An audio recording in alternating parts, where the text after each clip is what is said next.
Flash out. Blinding. Flash out. Concussing.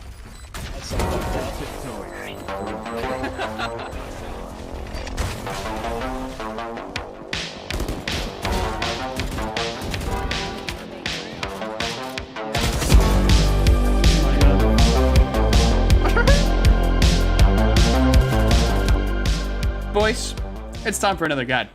And so today, we're doing Icebox. All right, I'm gonna start off with the CT side first, and then we're gonna get into the T side. So as always, we're gonna start with stuns. Best stuns for default, stuns off rip.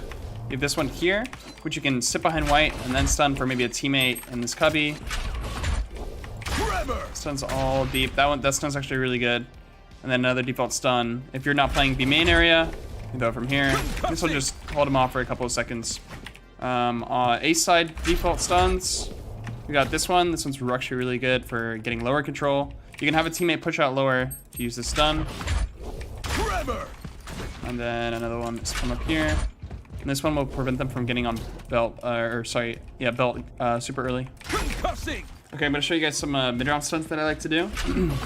This one's from mid. If you're playing mid, you can throw these stuns, or you can support your guys on A. You got a good wide range of direction that you can use here. You can also help your teammates at B. Let's say they're up like front yellow. You stun all the way around. And then for kitchen, you can stun all of this tube. Usually what you can do is play like, have a Killjoy turret there. Or sorry, not turret, but alarm bot. And you can stun off the alarm bot. And then another stun from right here, where you can stun literally all of kitchen. So as you guys know, Breach's stun is better, faster, wider, all of the above. In my opinion, it is the best piece of util in his kit. So finding really good stuns is a good advantage. All right, now I'm gonna go into some good flashes that I like to throw. So off rip, one of the defensive flashes that I like to use if I'm playing A and we're pushing is throw a flash high up here. Sky usually throws hers through here, so it's the same kind of thing. And then if you wanna, let's say I have a teammate go on pipes, you can sit here and throw another flash for them up here, and they can peek on pipes. So with Icebox, there's a lot of verticality, and there's a lot of chances for the enemy team to be hiding behind something so they don't get flashed. So it is nice to have, you can throw some really high flashes. Here are pretty good. So I think the higher the better, but just make sure they're kind of on the enemy team's screen. So if you throw them too high, let's say you throw them up there, you know, they're not gonna get blinded. But if you throw them like right there, that's always good. This map does have a good pick rate for Sova, so you can take advantage of the aftershock. A lot of Sovas like to drone from right behind nest here, or like under nest. So you can actually kill this with aftershock. Just throw it through here. Otherwise, you're gonna have to kind of like sound whore it and see where, you know, you can listen for it. Maybe they're throwing it from right there or right here. So you just gotta try your best. But you can aftershock all these spots.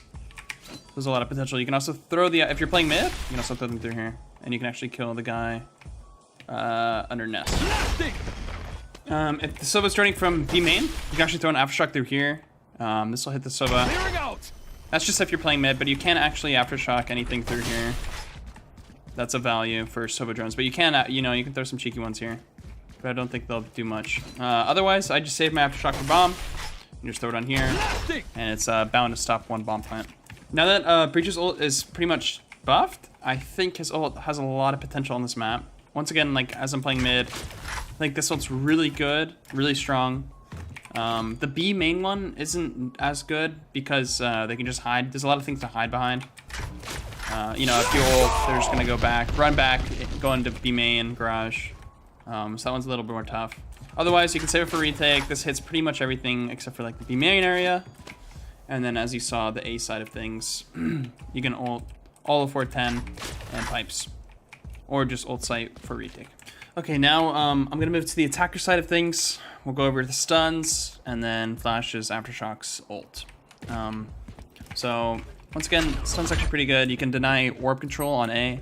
So if you see that maybe their jet is one off ult orb, you can just throw the stun, and they actually won't be able to get their ult orb. So that's a good default stun. You can also throw it on pipes if you know that they're going pipes a lot. Just throw it up there, and they'll be sure to jump off. From mid, you can throw some pretty good default stuns. You know, the barrier will drop, you can just shimmy on over, and you can stun all the way deep, or you can stun boiler, kitchen, etc. So for the attacker side, A flashes, what I usually do, you know, I'll start off with the stun, and then as my team is progressing, and they're ready to clear close 410, I will flash close here. Flash out. And then I'll hold my second flash for when they either want to clear here or backside, and I'll pop flash that. Or you can also flash Jenny if you have info where, you know, a certain agent is. Flash there. So let's say the team wants to do a fast B rush. What I like to actually do is hold my stun, because I think it's actually, you know, I can get more util usage off of it. So what I'll actually do is I'll flash close here. Or if somebody else has flashed, you know, someone on your team can flash. And then team usually clears B main. And then some good flashes that you can throw are just right behind this green box. And you can save your stun and actually, you know, just have it out while your team pushes site, and you can stun accordingly. And then what I like to do is just hold a flash here for post plant. Otherwise, if you want to clear B main with your flashes, you can throw one high here, or through the white box over there, and even all the way back here will be blind. So what I like to do with my attacker side aftershocks is just to stall pushes. Now that it's a new aftershock, it's actually really good for stalling pushes. So if you're going B main, and you know, maybe Sky's dog scout someone out, or you know someone's close, you can obviously aftershock them close. Otherwise, I like holding it for plant, because a lot of people try to stop post, or you know, when your teammate's playing the bomb, people try and stop it.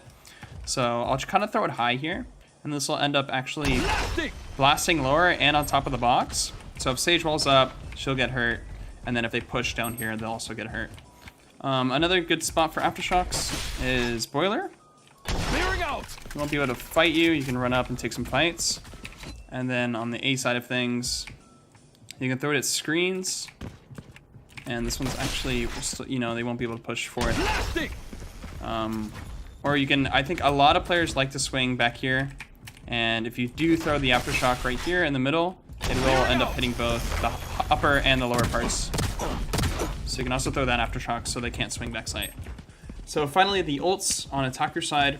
The ults are really good on this map. They actually hit everything. You just have to make sure your team's behind the ult. You're gonna say you're gonna ult sight, and you know you'll definitely have sight for free. If Jet just dashes back sight, she can clear it, and pretty easy ults. The B side thing, it's okay because you don't really know where they're gonna play. You know, maybe they're playing Snowman, maybe they're playing sight, but you can do the same kind of ult. Or you can get a little bit closer and throw this ult right here. So those are the two attacker side ults that I like the most. Usually A a little bit more than B. Alright guys, that's gonna conclude my Icebox breach guide. If you guys liked it, make sure you guys drop a thumbs up. And I think Breeze is the last map that we have to do. So if you guys want to see Breeze next, let me know in the comments. And yeah, thanks for checking out the video, and we'll see you in the next one. Alright, peace guys.